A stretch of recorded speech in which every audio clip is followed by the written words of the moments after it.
Good morning, students.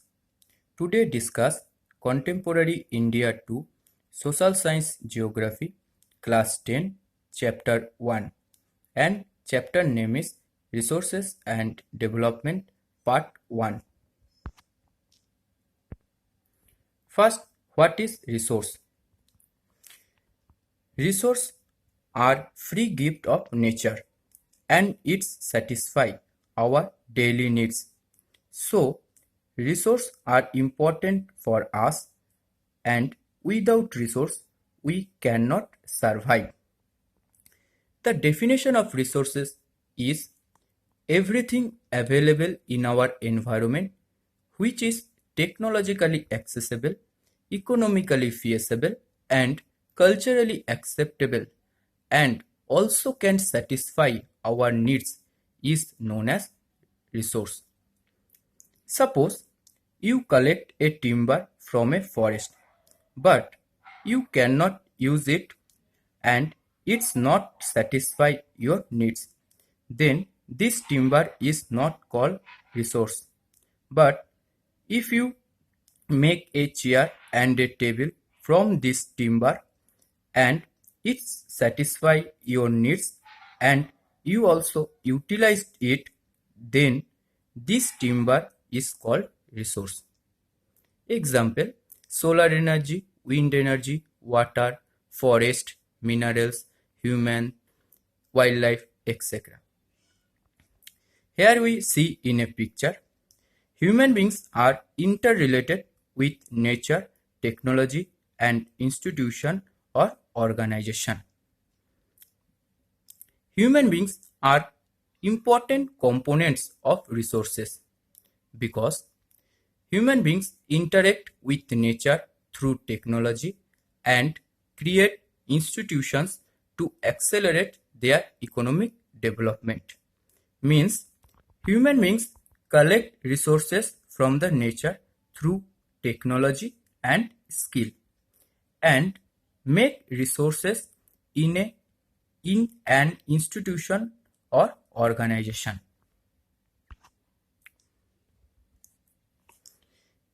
Classification of resources.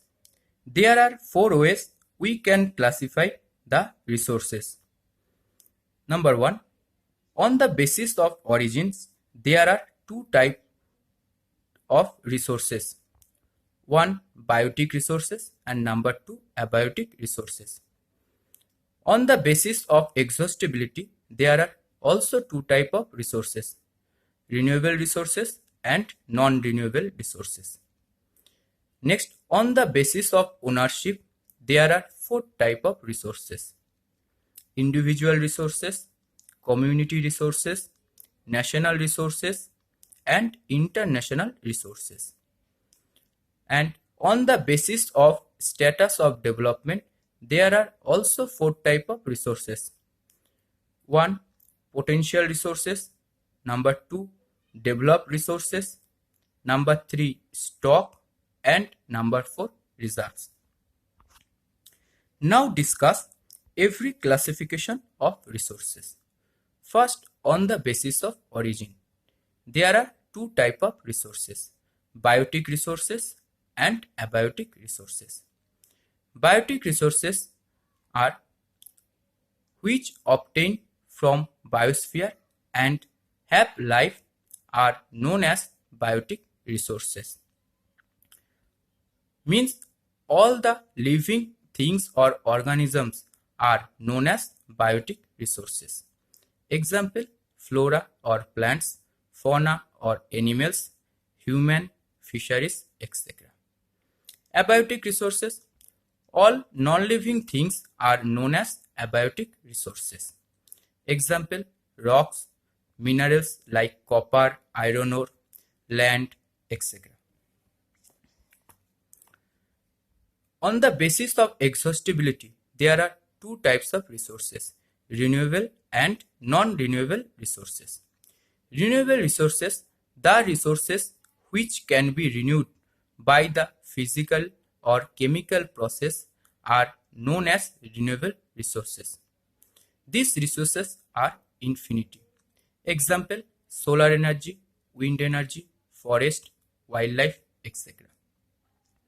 Non-renewable resources, the resources which cannot be renewed and get exhausted with their use, are known as non-renewable resources. Because these resources are limited in the nature and one day it's end up. Example, minerals like iron ore, copper, aluminium, etc. Fossil fuels like coal, petroleum, etc. On the basis of ownership, there are four types of resources. First, individual resources. The resources which are owned by individuals are known as individual resources. Example, my own houses, my own ponds, wells, my own private vehicles, etc. Number two, community resources. The resources which are owned by the community and accessible to all the members of the community are known as community resources. Like public parks, picnic spots, playgrounds are examples of community resources because all the community members are use it. National resources. All the resources within the political boundaries and oceanic area up to 12 nautical miles or 22.2 km from the coast of a country are known as national resources. Example, roads, railways, minerals, forests, etc. within the boundaries of a country are example of this country's national resources. In national resources, we see one important point, exclusive economic zone or EEZ. It means an oceanic area up to 12 nautical miles or 22.2 km from the coast of a country is known as EEZ or exclusive economic zone. In this exclusive economic zone, a country can claim their exclusive rights for fishing, drilling, and other economic activities. International resources. The resources which are used by all the countries of the world are known as international resources. Example, minerals in Antarctica, oceanic resources beyond 200 nautical miles is an example of international resources. And these resources are used globally. On the basis of status of development, there are four types of resources. First, potential resources. Resources which are found in a region but have not been utilized are known as potential resources. Example, wind and solar energy in Rajasthan and Gujarat. Number two, developed resources. Resources which are surveyed and their quality and quantity have been determined for utilization are known as developed resources. Example, minerals and energy resources which are used for development of a country. Stock. The resources which have the potential to satisfy our needs but cannot be utilized in the absence of appropriate or proper technology are known as stock. Example, components of water, that is oxygen and hydrogen, can be used as a source of energy, but we do not have the proper technology. Means components of water are oxygen and hydrogen gases, and these gases can be used as a source of energy, but we do not have the proper technology to use it. Then it's called stock. Reserves. The resources, their use has not been started and this can be used for the future requirements are known as reserves. Example, river water can be used for generating hydroelectric power, but presently it's being utilized only to a limited extent.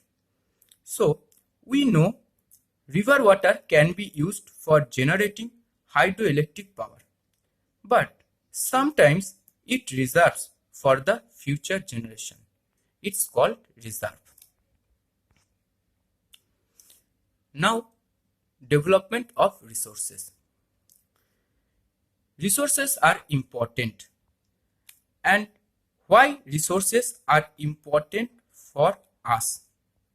Number one, survival of human beings, because we cannot survive without resources. Number two, maintaining the quality of life.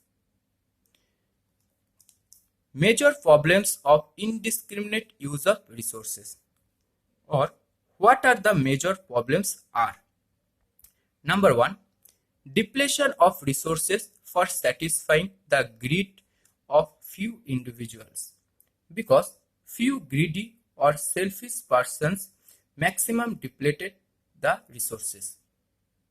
Number two, accumulation or maximum of resources in few hands, which divided the society into the rich and the poor segments. Number three, indiscriminate or unlimited use of resources has led to global problems like global warming, ozone layer depletion, environmental pollution like air pollution, water pollution, soil pollution, etc., land degradation, etc. Now, what is sustainable development? We need to develop of resources.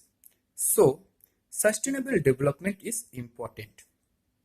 Sustainable development means development should take place without damaging the environment, and development in the present should not compromise with the needs of the future generation is called sustainable development. It means we need development in the present time, as well as we also remember the needs of the future generation. For the development of resources, the first International Earth Summit was held in June 1992 at Rio de Janeiro, Brazil.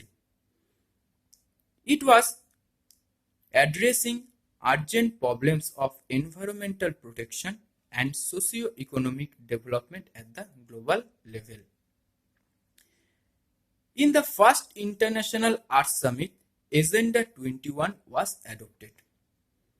The objectives of the Agenda 21 are achieving global sustainable development.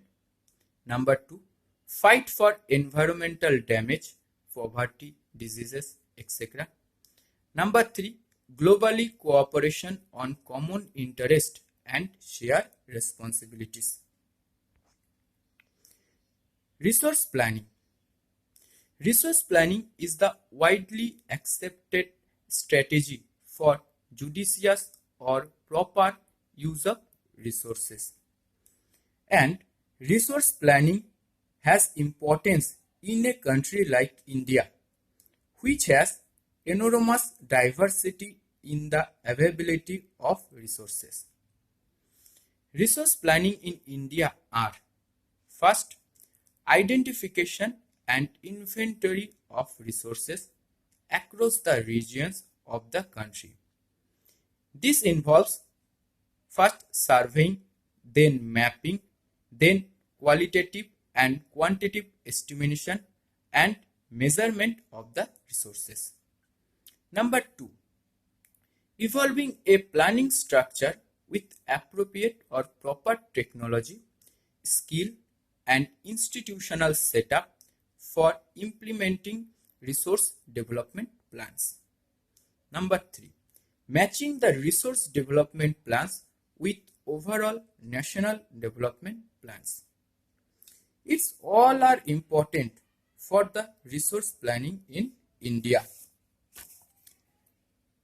India has made concerted efforts for achieving the goals of resource planning right from the first 5-year plan launched after independence.